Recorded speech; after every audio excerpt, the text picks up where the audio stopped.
Think about the last time someone at work made a decision about you, a decision about your future and your performance,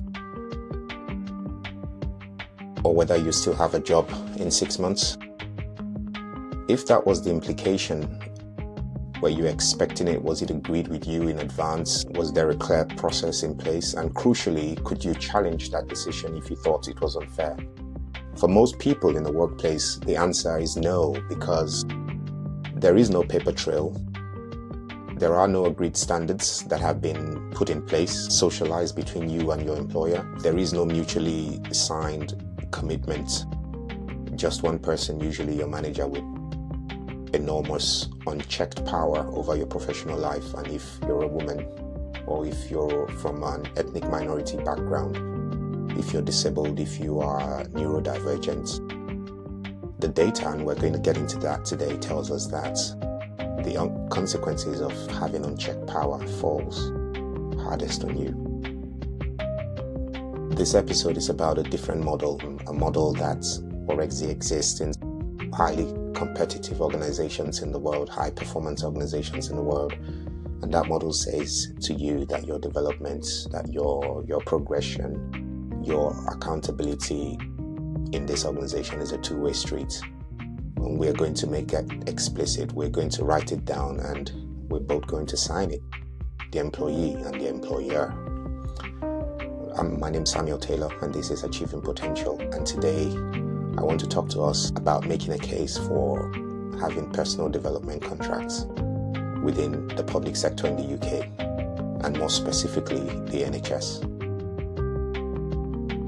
Part one, I would say, is let's look at the problem with how we manage people in the NHS. That's sort of, you would have thought that was something very obvious, but it's something so obvious that we don't really talk about it.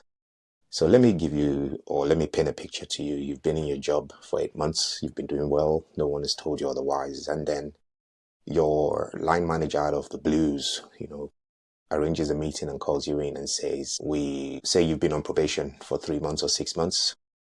He says, we're going to extend your probation, or your fixed term contract won't be renewed. Or they might say, we're restructuring the team and your role is at risk. Obviously, the question is why? What have I done? Why wasn't I told? Or what could I have done differently?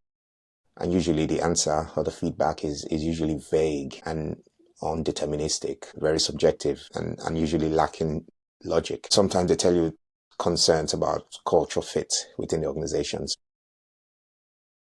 No one has told you that you haven't met expectations. No one has told you that you have performance issues. And there is no data to support the decision making. And there have never been agreed standards from the beginning other than your job description.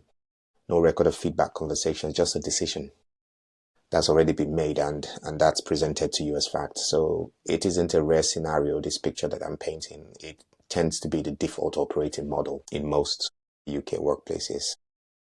And that model, I dare say, is structurally broken. I need to be careful here because obviously I've worked in management. So I'm not saying the managers are inherently bad people with malicious intent, although some are. What I'm saying is that the system we've built creates conditions for bias. It creates conditions where personal agenda and unexamined prejudice can operate unchecked without any friction, and that's a structural problem, in my opinion. It's not just an individual problem. It's not just a problem that rests with the manager. Think about it. We have very detailed contracts if you've done contract management or procurement, and those contracts have provisions within them about what happens when a supplier does not deliver. We have clinical governance frameworks in healthcare that document risk, escalation pathways, and decision-making implications. We have procurement processes, the paper trails, sign-offs, and justifications at every stage. But the relationship between a manager and an employee, which arguably is the most consequential relationship in an organization or in your working life, it's usually governed by a job description that was written 3 years ago or however long you've been in the organization and hasn't been revisited. And your annual appraisal, sometimes if you're lucky, depending on how busy you are, it may happen, it may not happen. And sometimes it's dependent on the mood of your manager on any given Sunday or Tuesday. And I think that should bother us. Okay. The second part is looking specifically at those people who are impacted by what I've just described. I'm talking about the groups of people or demographics who tend to bear the brunt of this broken system.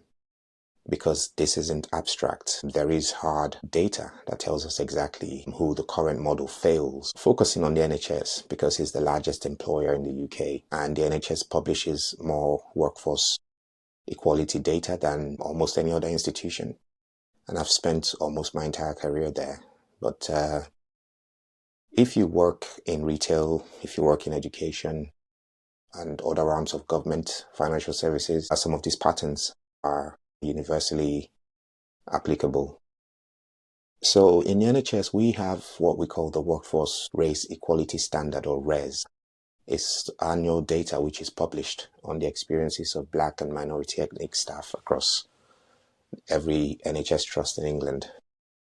In 2024, 28.6, just under 30% of the NHS workforce now comes from a Black minority ethnic background. So that's nearly 3 in 10 or 1 in 3. Yet at board level, only 16% of members identify as Black minority ethnic. And that gap between the person that does the work and the person and those that make decisions has been growing year on year. So that's half, if you like. But then when you look at the numbers about, what happens when things go wrong, it's quite stark. Only 42% of Black staff believe their trust provides them with equal opportunities for career promotion. And if you're staff from a Black background specifically, that figure has been below every other ethnic group, at least for the last decade, regardless of gender. So 15% of Black staff experience discrimination from colleagues. 15%. And if you compare that with their white colleagues, it's about 6-7%. So that's half of the experience of BME staff, even though the BME staff make up a huge portion of the working population within the NHS. Now, here's what I'll need to say about, headline data that doesn't always surface or that people aren't aware of, is what I call the disciplinary gap. And both the General Medical Council and the Nursing and Midwifery Council have formally acknowledged that minority ethnic doctors and nurses are disproportionately more likely to be referred by their employers into fitness to practice investigations. Currently, the Nursing Midwifery Council is going through a raft of reforms because following a recent independent cultural review. This came out in 2024, 25, and it was really damning, and it speaks to the human cost of, a fitness to practice culture within the Nursing and Midwifery Council. And this disproportionate representation by Black minority staffing groups are not it's not because they commit more errors, but because the referral decision is usually made by a person. And sometimes when you depend on a person, then judgment becomes subjective. There is no system with a structured accountability built into it. So within the RES, which is the workforce data, there is something referred to as the relative likelihood of entering formal disciplinary procedures. And in 2026, BME staff were 1.5 times more likely than their white counterpart to go into that process.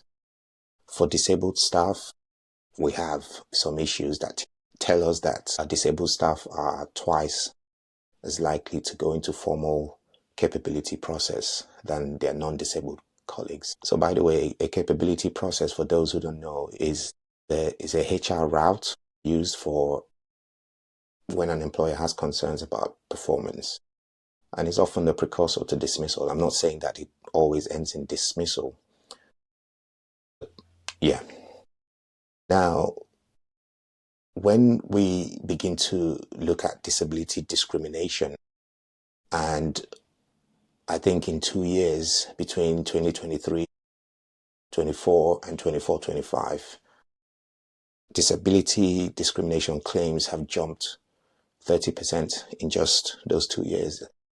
Is that because disabled people perform worse? Of course not. I think it's because they're more likely, by virtue of their disability, to have sickness absence, to request adjustments, to have needs that don't fit neatly into, our standardized management framework. And managers without a structure, without a shared document, without agreed standards are more, again, likely to subjectively interpret those differences as underperformance rather than adaptation needs. So there you go. We can talk about gender and age. There's a case of, I think older workers generally face a different version of the same problem. There was a lady named Eileen Jolly, I think she was 89-year-old NHS secretary, who became the oldest person to win an age discrimination claim in the UK. And that illustrates something important, because she was, I think, I quote, dismissed for catastrophic failure in performance after decades of service. No, she had no structured development record, no agreed progression framework. It was just a subjective assessment. I want to come on to something that's close to my heart and really important to me, which is fixed term contracts. There's a hidden vulnerability there for me with FTCs, particularly because this is an area where the data is quite thin. And that in itself is a problem, because we don't have clean national data on the breakdown of fixed term contracts and their non-renewals by protected characteristics, for example. And I would argue, whether that's deliberate obscurity or through oversight, because fixed term contracts simply expire, and when they aren't renewed, they don't trigger the same scrutiny as a dismissal. There is no formal capability process. There are no redundancy procedures. It just ends, and the person sort of, disappears. Who tracks whether that role was replaced in some capacity within a given time frame? What do we know about the representation and the proportionality of BME staff or disabled staff and staff who are generally concentrated in the lower agenda for change bandings? I think it'll be useful to have that data at a more granular level, because that combination, the staffing group that I've just described, they create a group of workers within the NHS who are structurally more exposed to employment insecurity with less institutional protection. They have less ability to challenge those decisions, and just because sometimes they don't have the wherewithal, they don't have an understanding of their rights to appeal and things of that nature. So I think structurally it will be important that we make it easier to have that accountability within NHS organizations. To the third part is what good looks like in the consulting world. Because you might ask me, okay, you've raised all these points. What can we do? What can we do well? What can we do about it? Are there examples of good practice? In the consulting world, management consulting firms like McKinsey, Deloitte, KPMG, Accenture, these are notoriously very high pressure, high performance environments. And yes, there are aspects of, the consulting model that is brutal.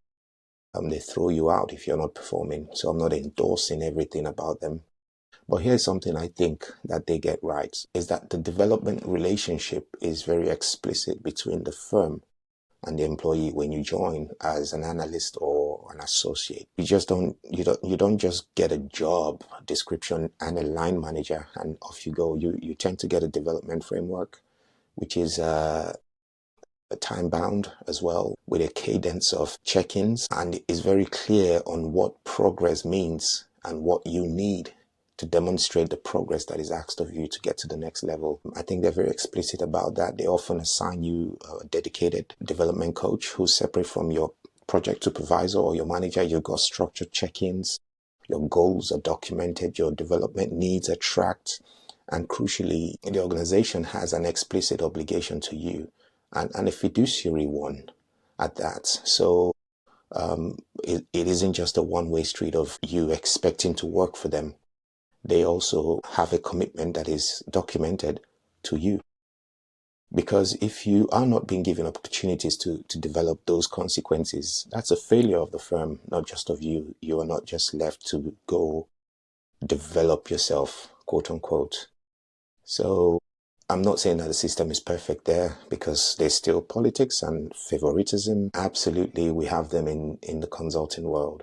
But I think the existence of that structured framework that I just described creates a paper trail. It creates a conversation. It determines points of accountability that usually don't exist when development is entirely in the head or the hands of one manager. So I imagine bringing the core of that model into the NHS, into civil service and public sector. Imagine when you start a role, fixed term contract or a post probation review, you and your manager sat down and together drafted a personal development contract, and you both agree and you sign it. Okay? Now, the fourth part is, you might be asking, what does one look like? A PDC, a personal development contract. I think that a PDC should look real, not theoretical. It should be feasible. What should it contain? I would propose some of the core components of a personal development contract. First thing is agreed performance standards, not vague aspirations. I think there should be specific, observable indicators of what success looks like in this role, at this band, in this context. And these should be drawn from the job description, the knowledge and skills framework, or KSF, the professional standards applicable to the role. So if you're a project manager, for example, you can't just be vague on the qualifications required. If they want you to get your Prince 2 qualification or your Agile qualification or MSP for program managers, are they supporting you with the funding for the course? Are they giving you time off, not just to attend the course, but to study for the exams? And these things should be specific to the person in that situation, not copied and pasted from a generic template found on the internet. The second thing is development obligations. I think the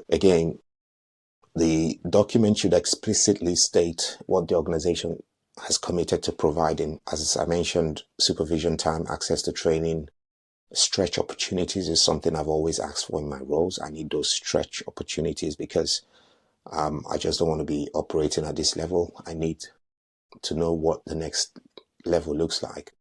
And that keeps me on my toes. They should give you exposure to specific projects, I'm not talking about nice to have. I'm talking about obligations. And if the organization is unable to meet those obligations, then it's recorded, because it becomes material if your performance as an employee is later questioned. The third thing is, agree on the cadence, how regularly you have reviews and escalation pathways as well. If things are not going well, usually quarterly, at a minimum, I would say quarterly for most roles, but it might be more frequent during probation and if you're in a fixed term contract. But then what happens if an employee believes the manager isn't meeting the obligations in that contract? So there should be a named second party, an HR partner or professional lead. And this is in a grievance process. So it's something less adversarial, but more, I think what I'm focusing on is the independence of internal advocates within the organization. I think those tend to work well. You might have a buddy or things like that. The fourth thing is a mutual sign-off. So both parties, employer and employee, should sign and both get a copy. And if someone moves teams, transfers between trust organizations, or the managers change, the documentation travels with you. So this isn't bureaucracy, it's continuity. It means that your development, within the NHS, not just the NHS organization you're working in, your development history exists independently of any one organization, of any one manager, because that then it's not dependent on the manager's memory or goodwill. I think it's very important. So that mutual sign-off and the portability of that contract is crucial. The fifth is data collection, for obvious reasons. For, equity monitoring, I think most people wouldn't think to include in the, if you want, but I would suggest that it's included, that the information contained within your contract should feed anonymized aggregate data into your organization's equality reporting. So we can surface things like, is the personal development contract completion rate lower for BAME staff? Different, development obligations being met at different rates for different groups? What are the offers for different groups? Are we getting a variation in the rating by certain managers for certain groups? Is there consistent underperformance, and the factors for those? And I think that data should be visible at organization level. This isn't surveillance. It's not Big Brother society. I think it's accountability. And it's the same accountability we apply to clinical outcomes, financial performance, patient safety. We should apply those same things to how we treat our people. It's a no-brainer for me, but let me know in the comments if you disagree with me. The fifth part is that this isn't just about individuals. And I want to be clear about something. This episode isn't just about, it's not just focused on individuals, to protect themselves, although this is some of that. It's more fundamental, it's shifting the fundamental nature of accountability in NHS organizations or public sector. I think right now the dominant model of employment in the UK is largely paternalistic. It's the organization that decides, it's the manager that judges, it's the employee that's often reacting. And if they're lucky, they are able to provide advocacy for themselves. But if or when things go wrong, the burden of proof usually falls entirely on the person with the least power, the employee. And I think that a personal development contract changes that dynamic. Not completely, because power imbalances don't just disappear because of a document. But what it does is it creates shared ownership. It says we are both responsible for this outcome. Your development isn't just your problem, it's ours. And if things aren't working, we need to understand why together. Before we reach a capability process or let your contract expire very quietly, we need to know. We need to be aligned. For managers, this might feel like a bit more work. And honestly, I think it is more work, at least initially. But I think, consider what it prevents potentially. Grievances, employment tribunal claims, lost talent within your organizations because people felt invisible and left. The reputational damage of a disciplinary outcome and what it looks like on your, res data. The cost of recruitment to recruit people or replace people who could have been retained if they had structured support. For HR, organization development, professionals within NHS organizations, if you're listening to this, I think this is where your function earns a seat at the table, not by managing complaints, after the fact, but by being proactive and designing systems that reduce the conditions for those complaints to arise in the first place. And for senior leaders, board members, execs, your organizations publish this data. You see the gaps, you sign off on action plans, but your action plans aren't tethered or anchored in structural change. And this means these are just aspirations in font size 11, hopefully in Aptos, because I like Aptos and Calibri. But your PDC model is structural change. That's where it starts. It's hard to game a system like that because it creates record and accountability, which is hard to ignore because both parties hold a copy. Part 6. So what can you do right now as an employee? Because you're the reason why I recorded this. Where does this leave you today in whatever role you're in? So if you're an employee, if you're, especially in some of those aforementioned groups where the data tells us you're more vulnerable, if you're from a black minority ethnic group, if you're disabled, if you're on a fixed term contract, if you're in a lower banding for the agenda for change, if you're new to an organization, here's my practical advice to you. Don't wait for your organizations to introduce a formal personal development contract. I would urge you to create the conditions for yourself. Before your next supervision or one-to-one, pull one together and bring a written summary of what you understand your goals to be, what support you expect, and what you've achieved. Mail it on the morning of your meeting, of your one-to-one or post-meeting, and ask your manager to confirm and correct it. What you're doing is creating a paper trail without calling it that. Managers that take umbrage with that, you will have to question their commitment to your development. Because if a manager is interested in your development and committed to your development, they will actually improve that document, or they might point you to something that is being used in the organization that is similar in its capacity to help your development.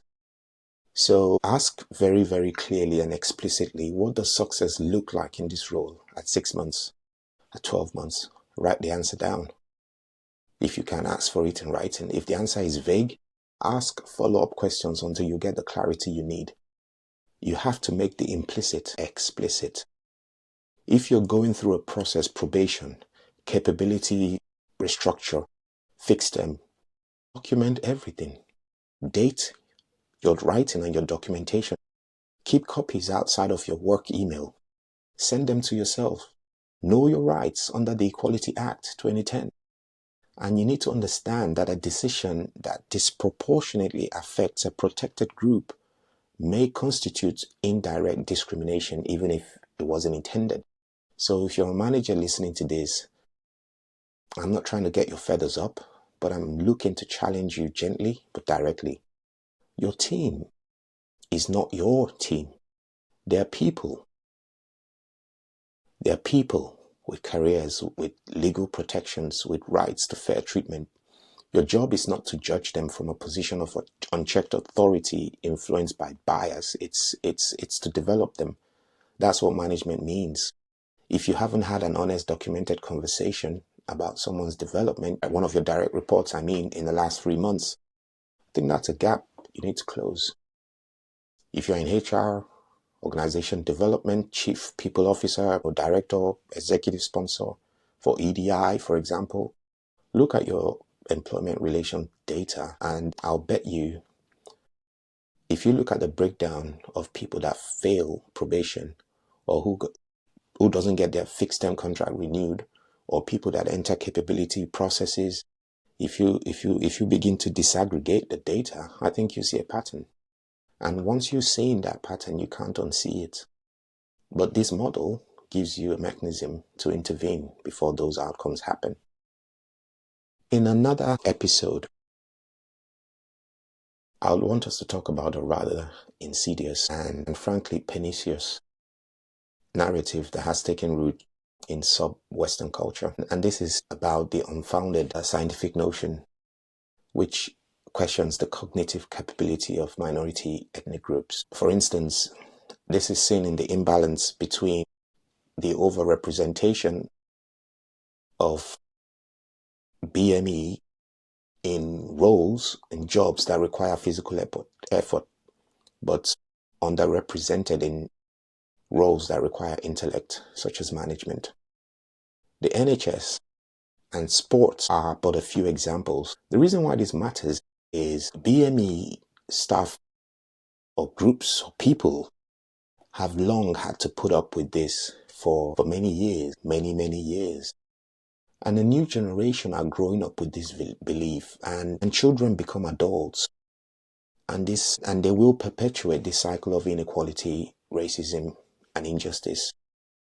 Blacks suffer particularly and disproportionately from this perception. And sadly, I do see a token, sample of individuals who occupy certain positions of influence but are loath to speak out because of the potential economic ramifications, and I understand it.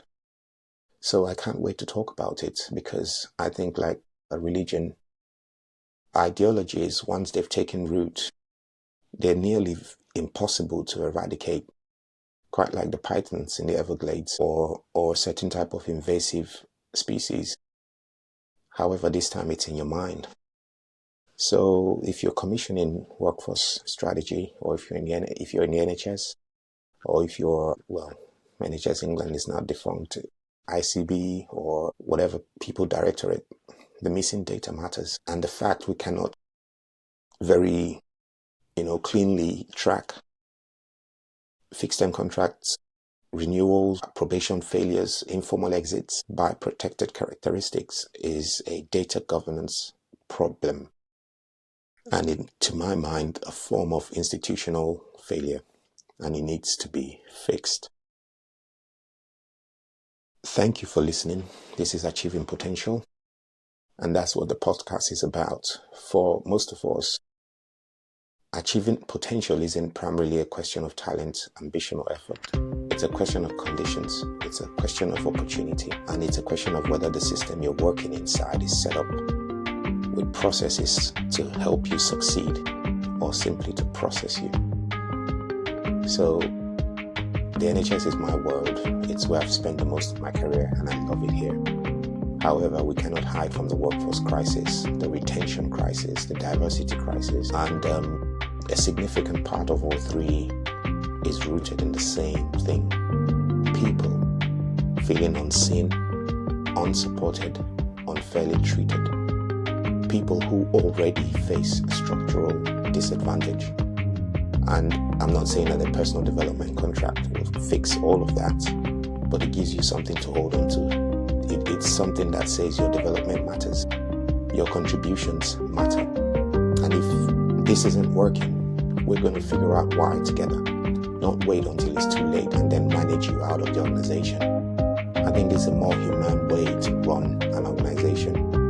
It's also, by the way, a more effective one. I'm going to put some links in the show notes so that you can go to the res data and a template PDC framework that I'm working on, which you'll be able to access through my website.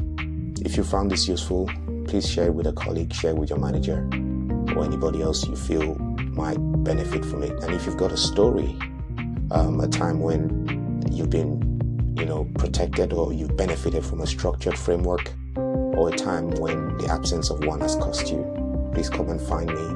I'm on LinkedIn. Your story is part of why I do what I do. Until next time, keep pushing for what you deserve.